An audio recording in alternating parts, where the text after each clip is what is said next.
In today's video, I'm going to be showing you how to sound design with audio samples.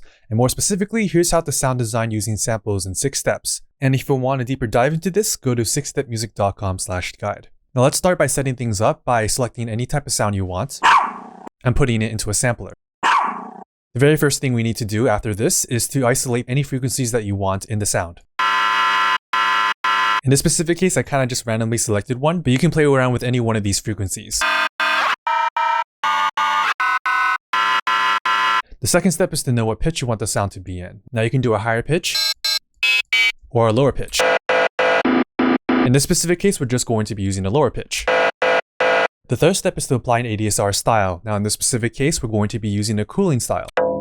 But you can also go with a warming style if you want. And this is what it's going to sound like. The fourth step after that is to change its timbre. In this specific case, we're going to try harmonizing the timbre from this into this, because it's easier for us to play melodies using this sound instead of this sound. The fifth step is to apply filters. Now in this specific case, we're just going for a standard low-pass filter with a bit of a resonance.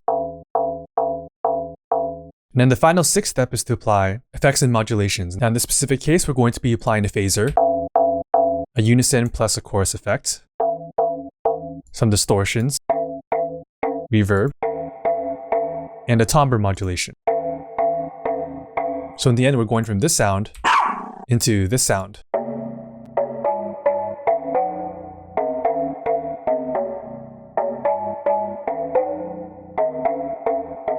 And you don't have to limit yourself because you can make more complicated samples like this.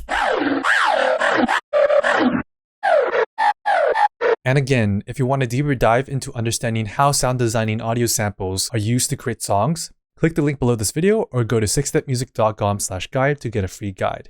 I hope you found this useful and thanks for watching.